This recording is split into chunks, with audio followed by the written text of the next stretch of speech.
Hey, what's up YouTube? I'm Max. This is my affirmation video. It's my affirmation journal of a book I've been copying called The Power of Now by Eckhart Tolle. And like I said, this is my affirmation video. I have everything written here. It's just one take. You see all my videos are the same. And this is toward a different order of reality. And here I had to say, I don't agree with the body and needs to die, but I am convinced that we can achieve physical immortality. And we believe in death, and that is why the body dies. And the body does not die because you believe in death. The body exists or seems to be because you believe in death. The body and death are part of the same illusion created by the ego, but the consciousness that awareness is the same source as the seed is still separate and constantly with it. To perceive itself as a vulnerable body that was born and a little later dies and is still an illusion. With the death in one an illusion, you can't have one without the other. You want to keep one side of the illusion, you can get rid of the other. But that is impossible. Either you keep all of it or you relinquish all of it. However, you can't escape from the body, nor do you have the body's misperception of your true nature as it is concealed within it and an illusion outside it, so the body is still the only point to access it. You or saw an angel, but you mistook it for a stone, and a statue would have noted it as adjustment of the vision and looked more closely at the stone of the statue. Start looking somewhere else and you would find that there never was a stone or statue. Believe in the death that creates a body. Where does an animal have a body? Animal doesn't have an ego, it doesn't believe in death, but it still dies or seems to. Remember that your perception of the world is a reflection of your state of consciousness, your separate form. It is an objective world about it, and every moment your consciousness creates the world that you inhabit, and one of the greatest insights has come out of modern physics is that of the unity between an observer and an observed. A person conducting an experiment, observing the consciousness, and be separated from observed phenomena to behave differently. If you believe in a deep level of separation and struggle for survival, then you see it, and that belief reflected all around you, and the perceptions of the open fear of the gates that have been unlocked, and you have inhabited a world of death and bodies fighting, killing, and devouring each other. Nothing is what it seems to be. The world that you create and seek to the egoic mind seems a very imperfect place in the veil of tears. Whatever you perceive is only a kind of symbol, like in an image in a dream. It is how your consciousness interprets and interacts with the molecular energy dance of the universe. This energy is the raw material, so-called physical reality. You see in terms of bodies and birth and death and the struggle for survival, and an infinite number of completely different interpretations, completely different worlds is possible. In fact, it exists, all depending on the perceiving consciousness. Every being focal point with a consciousness at every such focal point creates its own world. Although all the worlds are interconnected, there is a human world, and an air world, and a dolphin world, and so on. There are countless beings whose consciousness frequency is so different from yours or probably unaware of the existence as they are to yours. Highly conscious beings are there aware of the kind of source, in which you wouldn't inhabit that if you were to appear as a heavenly realm, and yet worlds are of course, but ultimately one. Our collective human world is largely created through the level of consciousness we call mind. Even with the collective human world, there are vast differences in different worlds, depending on the perceivers of the creative or the perspective worlds. Since all the worlds are interconnected with the collective consciousness become transformed, and nature kingdom will reflect that transformation. Hear the statement of the Bible that account the age of the lion shall lay down with the lamb. This is the point of the possibility of a completely different order of reality. The world as it appears now, as I have said, largely is a reflection of the egoic mind. For being unavoidable and consequence of egoic delusion is a world dominated by fear. Restless imagery and dream of symbols and inner states and feelings of collective realities of largely symbolic expression of fear, and when it has larger negativity is accumulated in the collective human psyche. We are not separate from the world. So when the majority of humans become free of the illusion and interchange of effective creation, we will literally inhabit a new world. It is a shift in planetary consciousness.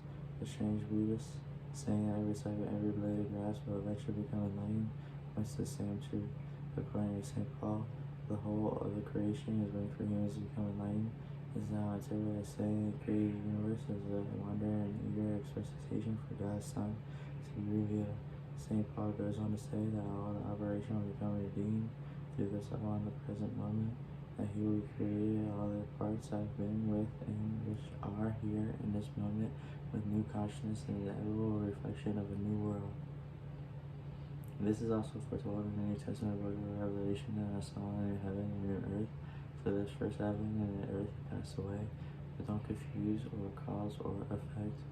When creating a better world to awaken identification with form, and to take longer than doing this in the reality, you can feel its roots when unmanifested and feel the manifested world, and you can still enjoy the passing pleasures of the world. There is no fear of loss anymore, so you don't need to cling to them. Although you can enjoy the sensory pleasures, the craving of the sensory excess and gone, and the constant search for fulfillment is gone. But here we are with gratification through feeding with the ego, and you're in touch with something. You're in touch with something in a way that you don't need the world anymore. You don't even need to be different from the way it is. It only is at this point you begin and you feel a real contribution to bring about a better world towards creating a different order of reality. It is only at this point you are able to feel true compassion and to help others at a level of cause. Only those who have transcended the world can bring about a better world. You can even remember when you talked, as you talked. The old nature of true compassion, which is awareness of common border of shared mortality and mortality. At this deep level of compassion becomes healing in the wildest sense, and that state of your healing influences the primary base in doing what you've been doing, and everybody you come in contact with you touch very present, affected by the peace that you emanate, whether you're conscious of it or not. When you're fully conscious and present of the people you manifest, unconscious behavior you want to feel and react to, so you don't give it any reality. Your presence is so mass and deep, and anything that is not peace disappears into it as if it never existed. This breaks the cycle of action and reaction. Animals, trees, flowers will feel your presence, respond to it. You teach through being, through demonstrating the peace of God. You become the light of the world, an emanation of pure consciousness, and so you eliminate suffering on the level of cause. You eliminate unconsciousness from the world. This doesn't mean that you may not also teach through doing, for example, by pointing out how to disidentify from your mind, recognizing unconscious patterns within yourself, and so on. But you're also a more vital teacher, and here in the teachings of the more powerful transformer of the world, that you say you are more essential even the more which you do. Furthermore, to recognize the primary of being, and thus work on the level of cause does not exclude the possibility that your compassion may simultaneously manifest on the level of effect of eliminating suffering whenever you come across it. When a hungry person asks for a bread and you have some, you will give it. But it is the bread, even though it is your interpretation. It is only very brief, and what matters is the mind as shared being, and the bread is simple, a deep healing taste placed deep within it. In this moment, there is no giver, no receiver, but there shouldn't be any hunger or starvation in the first place. How can we create a better world without tackling evils such as hunger and violence first? All evils are the effect of unconsciousness, but you cannot eliminate this until you eliminate their cause. True change happens within and not without. If you feel called to alleviate suffering in the world, that is a very noble thing to do, but remember not to focus exclusively on the outer, otherwise you'll encounter frustration and despair. Without profound change in human consciousness, world suffering is the bottomless pit. And compassion is one-sided, and empathy with someone else's pain and lacking the desire to need to help balance the deeper elevation and eternal nature of all life as ultimate illusions of pain.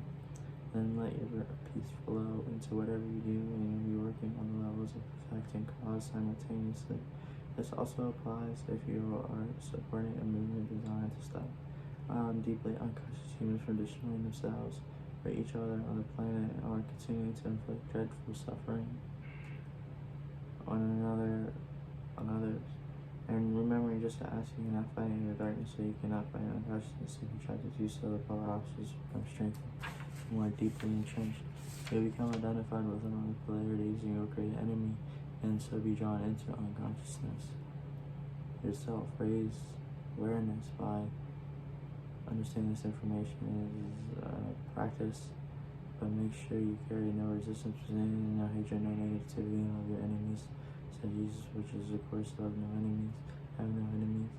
Once you get involved in working on the level of fact, it is easy to say lose yourself in it. Stay stay alert, very present. The casual level needs to remain your primary focus on the teaching of enlightenment, your main purpose and your peace, most precious gift to the world. Let me take it back.